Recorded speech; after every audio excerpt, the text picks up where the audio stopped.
Kasama natin ang isa pong eksperto pagdating po sa sektor ng edukasyon, ang dating Pangulo ng Philippine Normal University, si Dr. Esther Ujena.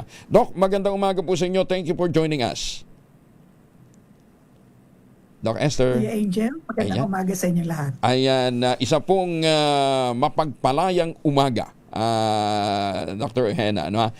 Ganda ng timing ng pagtalakay natin, ano ha? Dahil sabi nga natin, paano magiging malaya ang isang bansa kung ang iyong mga mamamayan ay mangmang naman? Mangmang in a sense na marunong ang bumasa, hindi naman naiintindihan. Saan nag-uugat ang problemang ito, Dr. Ujena? Marami pong pinag-uugatan ito. Unang-una, ang ating mga guro, are they properly trained? Yung mga na-i-assign doon sa mga classes, at saka nabibigyan ba ng emphasis ang ating gusto na ang mga bata ay ma-develop ang critical thinking, yung basic human skills. Character formation is likewise important. Importante kasi if we put an analogy sa roots ng isang halaman, dun sa roots andun yung human skills, andun dapat yung values and beliefs, yung purpose and identity, and durable skills, which would include critical thinking. Kaya nga yung pinag-uusapan na developing literacy, reading literacy, mathematics literacy, napaka-importante nun. Kasi dito sa atin, paano naman magkakaroon ng mathematics literacy pagdating ng eleksyon, dagdag bawas ang uso? Diba? Nahihirapan pati computer eh. Kinumpute ng tama pagdating sa aktual na bilangan, iba yung lumalabas. Anyway, ibang usapan ho yan. You've been with Science Education Institute, Dr. Esther. Opo, that's correct. Matagal nyo na ho itong pinag-aaralan, matagal na ho ninyong tinutugunan, ano ha? Kaya nga kayo nagtungo sa Philippine Normal University na nagde-develop po ng ating teachers, naghahasa ng ating mga magagaling na teachers. And nagretiro na ho kayo. Bakit nandun pa rin ho yung problema, Doc? Are we lacking of funds? Kasi talagang ang pinanggagalingan ay malalim. Ang pagpuproduce, for example, ng mga teachers sa teacher education universities, nagbavari ang quality ng teacher education institutions in terms of capabilities of their faculty members, yung facilities, yung learning experiences. Pagkatapos, yung supply side ng quality teachers, masasabi natin kulang in certain areas for them to be able to deliver efficiently and effectively the curriculum for basic education. So napakadaming problema. Sabi nga ni Paul Romer, there are problems on people, things, and ideas. People about teachers, things about infrastructure, yung classrooms, yung books, yung learning facilities, ideas, yung mga innovations that need to be done sa school system. Pero Doc, so people, things, ideas. May standard tayo eh. Di ba? I mean, may minimum standard tayo sinusunod. Para masabi natin competent ang teacher. Is that standard not enough? May standard tayo, pero ang standard kasi sa curriculum, 'di ba? May standard, may intended curriculum, pero may implemented curriculum. Doon sa implemented curriculum, doon tayo may problema. Kaya the attained curriculum and the achieved curriculum ay merong talagang napakalaking problema in terms of student outcomes. Pero kasi yung mga tao na mag-deliver ng program, may maraming kakulangan. Kahit sa mga principals, yung guidance counselors ng mga eskwelahan, kulang. Sa nakita ng EDCOM, kulang lahat itong mga bagay na ito. Nakakahiya lang kasi yung mga kapitbahay natin sa Asia, globally nangunguna Singapore, Japan, diba? Korea. Even Thailand, ano ha? Karamihan ng mga teacher na nasa Thailand ngayon, na-train lang ho sa Pilipinas eh. Yun yung nakakalungkot, yung mga teacher sa Hong Kong, di ba? Mga galing ho dito sa Pilipinas, pumunta doon as domestic helper, nag-tutor sa mga chikiting ng mga bata doon. Ngayon kagagaling ng mga estudyante sa Hong Kong. So nakakalungkot na ho, Dr. Ujena, because we've been discussing this for several decades, pero hanggang ngayon yun pa rin yung problema. So it's on the implementation, as you said. Maliban doon, yung workforce ano natin in education, as you mentioned, may mga umaalis at napakadami ng umaalis na magagaling. Yung mga magagaling natin na graduate, for example, sa STEM, I was disgusted to see a lot of them abroad, no? Nung nasa airport ako, may mga namit akong former DOST scholars na papunta ng Indonesia. Mm-mm. Ang dahilan dito ay mas mataas ang sweldo ng mga teachers dito sa mga bansang to. Lalong-lalo na sa US, sa UK, dito sa Asia. Even sa Asia, ang daming Pinoy na makikita mo sa Indonesia, sa Bangkok, sa Singapore.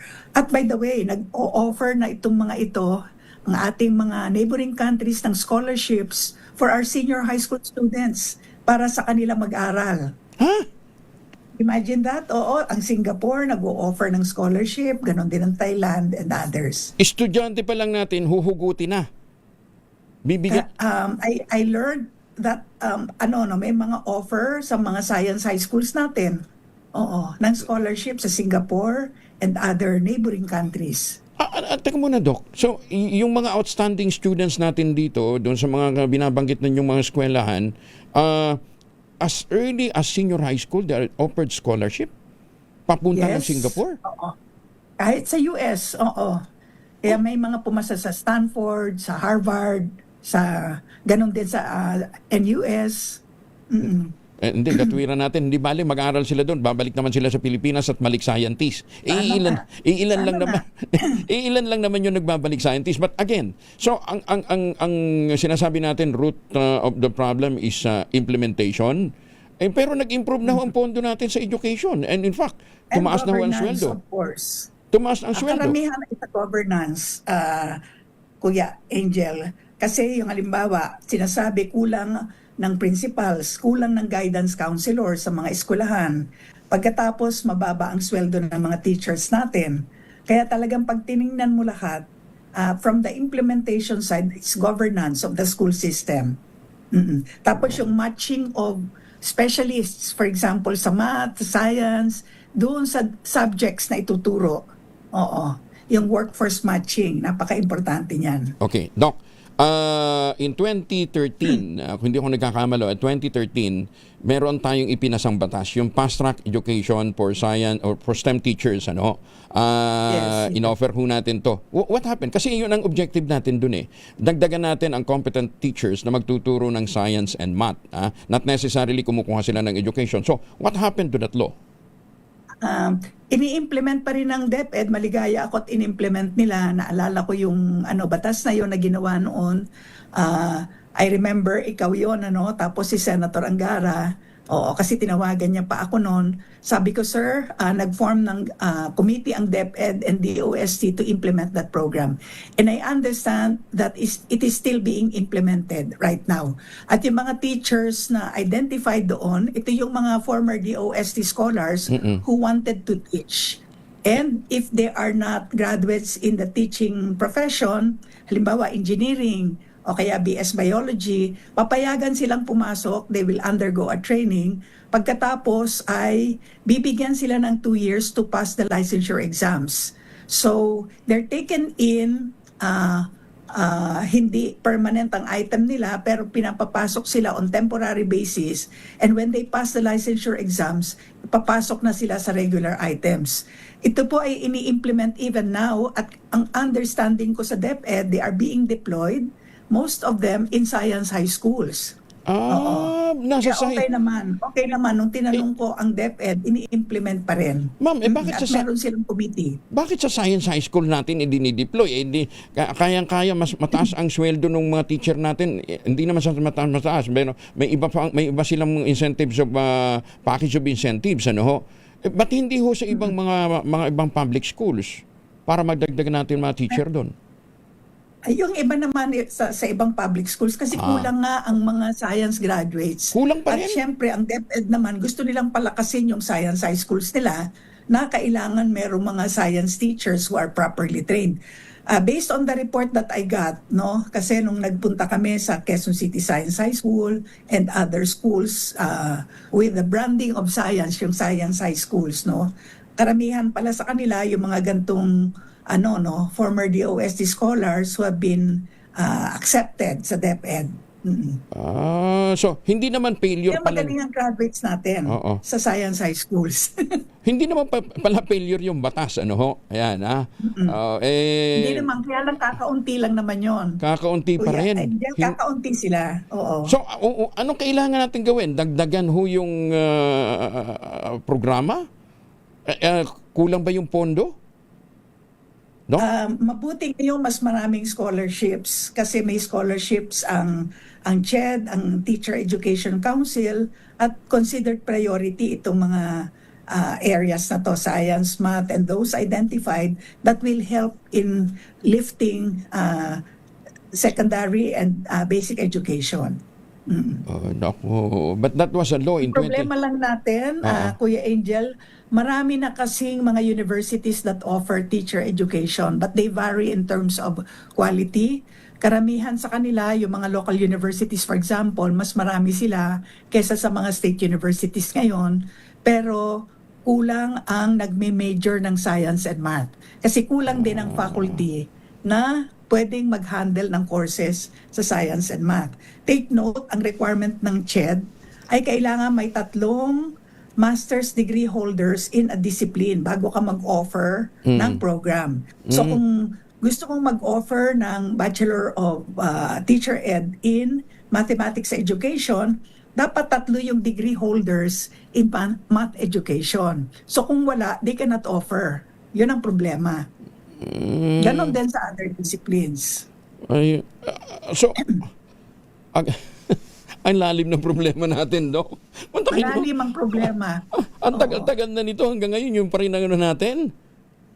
Kasi yung production system mo kung kulang din ang parang garbage in, garbage out, di ba? Wow. Based on that TEC report, pinakamaraming graduates ng teacher education institutions ay sa English. Kumbaga may oversupply. May oversupply doon. Kulang naman in certain disciplines like science and math. Oo. So again, siguro itong challenge ho sa ating mga mambabatas, it's about time na i-revisit natin yung Republic Act 10612. Ito yung fast track education, di ba, Doc? Para mas madagdag. Ang kulang dito, pondo. Laging pondo ang kulang. Pondo. Okay. RA 10612. Kabisado ho natin itong intent ng batas na ito dahil ho sa katulong ho namin si Dr. Ojena nung ito po ay pinagtitibay. Pero after more than a decade pala, ay kulang pa rin ang full implementation ho nito. Nako. Moving forward, Doc. Kasi mantakinunin nyo, pinagdiriwang natin ngayon ang araw na pinag-uusapan natin araw ng kalayaan. Paano nga magiging malaya ang isang bansa kung again, hindi ho ganun ka-competent yung ating mga naipuproduce, sa senior high school pa nga lang, mantakinunin nyo, ang baba ng reading comprehension.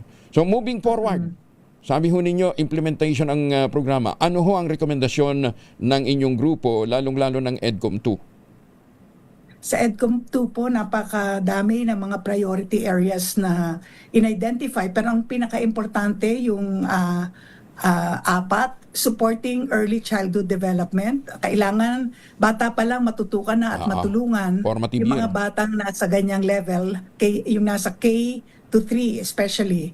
Tapos, importante to develop the functional literacy of early learners, diba? Kailangan bata pa lang may literacy, competency in reading. Kailangan na intindihan nila, binabasa nila. Sa mathematics naman, kahit simple lang, naiintindihan nila kung ano yung gamit ng math. Halimbawa, hatiin mo yung cake para sa inyong 4 na magkakapatid. Alam nila yung gamit ng fraction sa actual implementation. Yung mga ganyan, paanong magsukli kung ikaw tumutulong sa nanay mo sa tindahan. Baka malugi ka pag mali ang sukli mo. Tapos, importante yung developing critical thinking, digital skills kasi we need to be future ready. There has to be readiness for employment. Oo. Kaya nga kailangan may may pag-aaral sa technology and home economics, marunong magluto, marunong maglaba, marunong ng mga skills that are important for the home and later for work. Tapos kailangan ma-promote yung inclusive learning. Naintindihan dapat ng mga bata yung kanilang skills dapat magamit nila in the context of their communities. Oo. Hindi kami Even sote. even if you study math and science, ano ang implication niyan doon sa industry, sa community mo, di ba? Eh marami kasi Ang kami pangarap sote. mo ba ay Oo. maging engineer in your community, pero ano ang naandun sa industrial park sa iyong community? Oo. Dami nga kabisote. Memoryado yung multiplication table pero hindi naintindihan ang fraction. Yes. Di ba? Anyway, so Doc, at least sinasabi nga ninyo we're moving towards that. Kulang lamang ang implementasyon, kulang ang pondo. Hopefully in the near future, alam na natin kung paano i-address ang problema ito. Pero Doc, huwag kayong magsasawa ha, kasi kinakailangan ho namin yung mga kagalingan na katulad ho ninyo, na meron ho kayo para ho ma-develop ho natin. Mas maging malaya ang Pilipinas sa larangan po ng kaalaman ng edukasyon, finally Doc, may mga rekomendasyon kasi, like for example, kanina binasa ko nga, sa Canada, 16 years old and below, bawal na ang social media, lilimitahan yung kanilang social media exposure. Sa Iceland Korea, yata, talagang ganun din. Korea, pinagmawal na rin talaga ang paggamit ng mga bata ng device, para yung formative years nila talagang magamit para matulungan sila na ma-develop yung critical thinking. Sa Pilipinas ba, isa yan sa mga rekomendasyon ng EDCOM? Hindi pa pinag-uusapan ng gano'n, pero may mga discussions na. Sana nga magkaroon din tayo ng ganong pananaw Oo. para yung mga bata natin hindi nakatutok lang sa paghawak ng mga gadgets. Kasi napapansin natin, yung mga bata, paghawak na yung gadgets, hindi na gustong mag-aral ng Correct. seryoso. Oo nga Diba? Mas gumagaling sa Pero TikTok. may isa kasing problema din pala sa public school system. Yung mga libro ay hindi pinauuwi, binibigyan sila ng complete set. Pagkatapos, nasa school yung mga libro, gagamitin lang nila at kukunin kapag gagawa sila ng activities, Walang follow-up. sasagot sa isang problema. Oh. Pero iniiwan pala sa school, karamihan ng mga bata ang mga libro nila, hindi na iuwi. Oo, sabi ko nga Doc, nung kapanahunan ewan ko kung inabutan nyo, nung grade 1 kami, ginagamit lang namin, libro lang ni Pepe and Pilar Di ba? Oo. Inabutan nyo ba yun? Pero sayang dahil napakadaming librong binibigay ang DepEd. Tapos kung ang implementation policy naman sa school ay ipaiiwan ng mga libro, di ba? Dapat kung ano yung lesson for the day, yung libro pwedeng iuwi ng bata. Oo Ang nga. magiging problema dyan kung 4 na bata gumagamit ng isang libro. So yun ang magiging problema. Hanggang Kaya ngayon dapat ba? talaga 1:1. Hanggang ngayon ba, may ganun tayong problema? Sa laki na ng pondo ng DepEd. Kasi kung hindi kumpleto, baka gano'n ang ginagawa, iwanan na lang doon, basahin mo. Ay, sus, may. Kasi I got Oo. some feedback sa mga bata na hindi nila dala ang mga libro. At sa mga magulang tama itong observation ni Bentong Hindi daw kasi binabasahan na yung mga anak habang para makatulog Yung bang nag-storytelling. Tama 'yon Yes. Kasi nga naman kung ang mga Yes. bata habang tutulog ang mga magulang nagkikwento, magi-improve yung kanilang listening skill. 'Di ba? Yes. Oo. So, balik ho natin yung Yan ay gawin na may yun. Oo. may psychological reason na kakatulong, naiintindihan ng bata kasi nanay niya or tatay niya ang nagkukwento. Doc, mukhang aabutin tayo maghapon pag-uusap pagka-edukasyon at paano pagagandahin ang sistema natin. In the meantime, thank you for joining us and Happy Independence Day. Sana nga po ay makapag-devise tayo ng mga strategies pa kung paano natin mai-improve ang comprehension ng ating mga kabataan. Doc, in the meantime, Happy Independence Day. Thank you for joining us. Happy Independence Day. Apo, maraming salamat. Si Dr. Esther Ojeno po ay dating direktor ng Science Education Institute, naging dating pangulo din po ng Philippine Normal University at ngayon ay bahagi ng EDCOM 2. Patuloy po sa mga pag-aaral at pagsasaliksik kung paano mag-i-improve ang ating sektor ng edukasyon.